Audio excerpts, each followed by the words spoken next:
Welcome. In honor of the end of the first series of Only the Handcannon, and the soon-to-be beginning of the next series, I've decided to do a full lore recap. Now, if you don't care about the story elements, don't worry about it. You can watch the original videos if you like, or go into the next season blind. But this is supposed to bridge the gap for anyone who hasn't seen the original 9 episodes and would like to go start with season 2.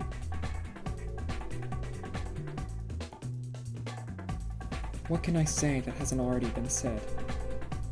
I'm speaking to nobody about tragedies I might not even make it out to expose. But to move forward, I need to remind myself of what I did to get here.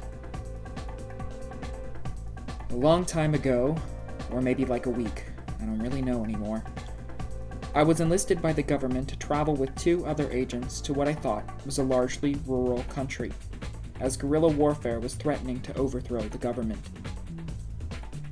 My mission was to assist the guerrillas, but only so that America would be the ones to both look good in the world and control it from behind the scenes. Not long after arrival, I was separated, alone, and my makeup kit was left in the car, which was then destroyed. The locals were supposed to be our ally, but were immediately hostile towards us. These villagers turned out to be fakes, as they dropped gold when killed. The guerrillas were mostly pirates, looking for the riches that lie deep within the country. Along the way, I met someone named Louise, a former cop who must have learned the village's secrets and was captured. We were both overpowered by the large man who could only be the pirate captain. Relocated, but still armed, I had no choice but to fight through hordes of pirates, witnessing the burning and burying of my 2 comrades. My only contact this whole time was a handler named Hunnigan, who I thought was trying to get in the way of my goal to be the prettiest guy wherever I go. But she ended up being helpful, trying to guide me to the safety of a church whose bell had drawn the villagers away from me when I was surrounded. Approaching a lake, a humongous pants python attacked me, and we tossed, turned, gasped, and groaned until the climax of the battle ended with my victory. However, there's no battle without consequences. In the midst of our clash, I was impregnated, and now I was fighting for 2. I guess I can defend the use of the broken butterfly in this challenge by saying it was the little guy's hand cannon. Yeah. I had no choice but to move into pirate territory. But now, some were overtaken by fleshy masses in their heads. This was a bit suspicious. Before long, I had a key to the church and investigated, hoping to thank the leader for saving me earlier. Unfortunately, all I come across is a girl hidden in a storeroom. At first, I would have just walked away, until she told me she was on her way to the biggest Sephora known to man. I should have walked away. It was a long, hot night, and she did not make it easy. She did not make it feel right. I followed my head, not my legs. I knew I was wrong. We started to flee, but the church leader stopped us, saying that more pirates were on their way for the girl, who said she was on spring break here with friends before being kidnapped. What was then mentioned was that this girl, Ashley, had also been impregnated by creatures unknown, and would need treatment as well. Before I could thank him, or question him, we were ambushed by a previously unseen foe, hooded and bald. These enemies teamed up with the pirates for an all-out war, while me and Ashley attempted to escape the village. We were eventually trapped in a small cabin, surrounded on all sides by all kinds of men, which normally would be fine, except these ones were using weapons for penetration instead.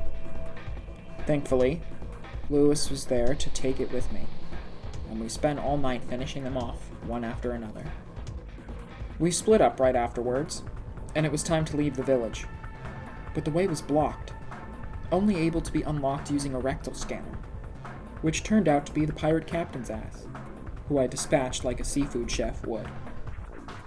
My priority had been Sephora for a while now, and once escaping the village, we located it. Unfortunately, our peril had only just begun, as even though the pirates were dealt with and disbanded, a new enemy awaited us. From the looks of their faces and the lack of hair and bad attitudes, it was clear that these enemies were none other than a group of Karens, who organized in order to steal Sephora's makeup, since they had no hope of claiming pretty privilege without it. Nobody can use that better than I can, so I did the world a favor, and ridded it of one Karen after another, until they showed their leverage. A kidnapped manager, who was one of only 2 people who could access the new experimental product lines. I couldn't let them have that, so it was my goal to rescue this manager. Along the way, Ashley is captured, something both the pirates and now the Karens wanted, for unknown reasons. I fight through customer service until I learn that the only other person who has access to the makeup was, in fact, Ashley. And now the Karens had both keys. She wasn't just on spring break. She must have been trying to retrieve the makeup. Is she just a connoisseur like me, or... The Karens became more brazen and deformed, using their religion to excuse acts of terrorism, like a Karen would. Even going so far as to infect their own dogs, and the store's janitor, turning him into a Carador, with their parasitic negativity. After escaping all the dogs named Princess, I met with an unexpected variable. Someone I thought long dead. Agent Haddadong, who just finished her bottom surgery, and was now in the mix, working with Albert Wesker, whose motives were unclear. What was clear was the amount of Karens suddenly became overwhelming, and the reason was that Lewis had somehow claimed a batch of experimental makeup. Our celebration was cut short, as he was struck from behind and died right before my eyes, causing the makeup to be taken by an unknown force. I lost the only other attractive man in the country, and unfortunately, found Ashley right afterwards. I freed her, despite not trusting her, and she met up with me not long after. With Ashley, I just needed the manager to get the makeup. Thankfully, we found him quickly, before he told us it was a trap, and we almost became a Leon sandwich and a graham cracker. We're not hurt, but it's not long before Ashley is taken yet again, this time by mutated creatures that were formerly animals tested on by Sephora. This is what you can expect from a corporation that has no consequences. The manager calls me in secret to show me where he and Ashley are being taken. And after dozens of Karens and 2 Caradors, I found my 2 goals not long after. Ashley was a captive, but the manager was on a throne, and he dropped me into a sewer. Is he an enemy?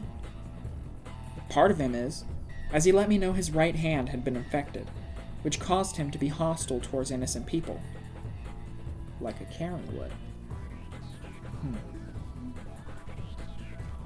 I'm stalked by the Vindugo. The former actor must have been involved in a Sephora film, but ended up being caught in the Karen site plague. I quickly and angrily put him down before any more sequels, and take an elevator up, reaching a mine shaft. The enemies here weren't Karens. They were lower-class, underpaid citizens who had to obey their superiors because nowhere else would give them an entry-level position without them having a PhD. Beyond that was the animal testing grounds. It was ahead because things they can abuse without consequences are slightly more important than their own workforce. I fought through more miners and more shafts before a giant manager guided me forward before sacrificing his life for me. I meet up with the little manager, who gestures towards me, and I respond by throwing my knife at the hand I assumed was evil.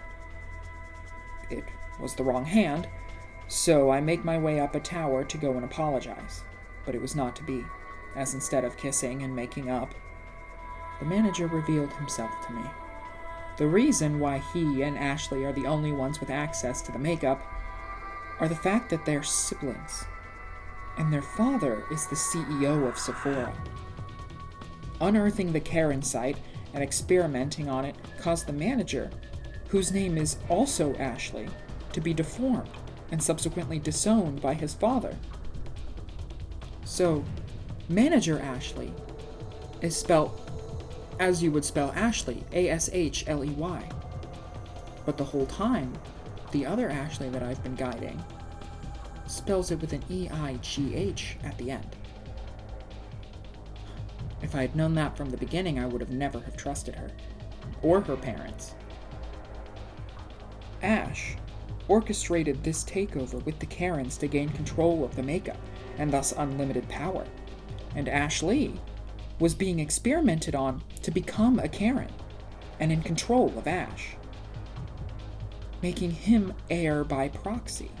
He used his power to merge with the last of the Karens and take me down before I ruined his plans fully. I was forced yet again to raise my gun and take down a monster created by capitalistic oppression. It was unfortunate to see him go this way, as his intelligence could have been used for something good, instead of greed.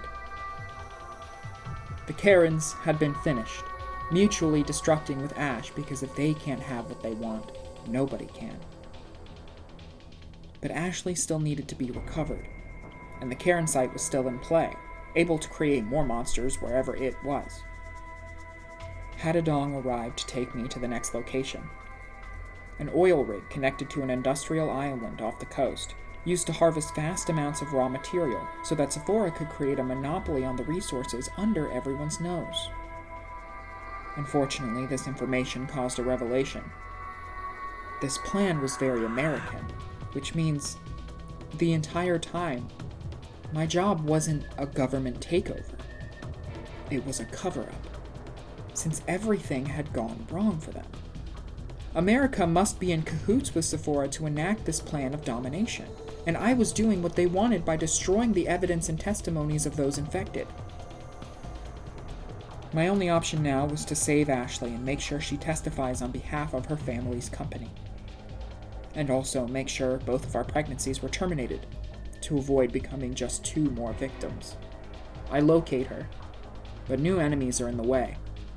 A new product was one of them, and a note left by Luis, who explained his true involvement in this tragedy, a researcher for Sephora, making me lament his death even more, as it seems he was just trying to make up for his mistakes, the way not even the CEO's kids had tried. The note explained exactly what this product was: an indestructible nanny made to control buyers from inside their own home. I destroyed the ones that I could and fought my way to Ashley, freeing her and regrouping once more. We go on a lovely bulldozer ride before unsurprisingly crashing and meeting up with the religious leader, who proves that we are in fact changing into Karens due to our pregnancies. He steals Ashley away mere minutes after getting her back. We were turning fast. We were growing pure Karen sites inside us, no doubt making us the perfect patient zero when getting back to America. Enter Jackstrap, another old friend thought dead. However, he was clearly an enemy to me now. He was working with Sephora, kidnapping Ashley. But he also wanted to get the makeup for himself for his own reasons. He was on his own side. The religious leader called and revealed his own identity. He was Sephora's CEO all along, and thus, the Ashley's father. Meaning everything I've done has actually helped him reclaim Ashley and finalize his own plan, the details of which were slowly coming together. I had to reach them and take him down, but Jackstrap was still a variable, regardless of loyalty, and we clashed one last time. He could never see that his scars didn't make him less human, but his goals made him the monster he always thought he was. I come out of the fight victorious, making Jackstrap just another friend who died in the pursuit of corporate greed. Then a helicopter showed up, did nothing, and got shot down. Hada met back up with me, did nothing wrong, and ended up being choked out, just like an interaction with a Karen would go. We split up, so I could do the hard job, and she could do whatever. There was nobody between me and Ashley now, except for Daddy Sephora, who used his control over the Karen side against me. Wait. His control? So everyone infected by the Karen side could be controlled by him? Even all the Karens that Ash thought he was in control of? That means, in the end, his own children were purposefully victims of his plan, not just unfortunate accidents that involved them. This fact was made no more true than when Ashley learned that her pregnancy, which was supposed to be fake all along, was real, as the machine detected it in both of us and eliminated it. Thanks, Louise. She meekly went along with her father's plan all along, as she didn't have to hurt anyone herself. But now it was time for her to stand up and fight back. I kept her safe by leaving her with my gun-toting British friend, and confronted her father directly. He told me the final plan: a total Karen takeover, and the oppression of anyone who couldn't be infected. A monopoly on all resources and entertainment. It wasn't just makeup, it was movies, TV, it was home appliances and services. Every cookie jar would have the hand of Sephora in it because nobody else would have the money or power to say otherwise. And the leaders? Ashley? And me? Because we were the only ones who could handle the Karen side in us without submitting to it. We would become Sharon and Kyle, the worst kinds of people, in order to control others with our looks and our ambition. And if anyone suspected this plan before it was enacted, Ash and Jackstrap would take the fall for being more vocally involved in Sephora's schemes. But now he had to restart and find new scapegoats, since the pregnancies were aborted, something that America tried to outlaw in order to force us to keep it if we escaped. He was a force to be reckoned with. But it's impressive how the might of an entire company would crumble if nobody showed the people in charge how modern technology worked. The mere mention of a PDF was enough to make him combust, and with that, it all came to a close. Hada took the experimental makeup with her to Wesker and told me to escape with Ashley and bring down Sephora. Whatever Wesker's goals were, Sephora was just a pawn to them. But now wasn't the time to ponder, as we made our escape. Or at least I did. The island exploded behind us and an unseen enemy took Ashley from me yet again. Searching desperately to no avail, I call Hunnigan for backup and drive off into the sunset, knowing my fight wasn't over yet. And neither was Ashley's.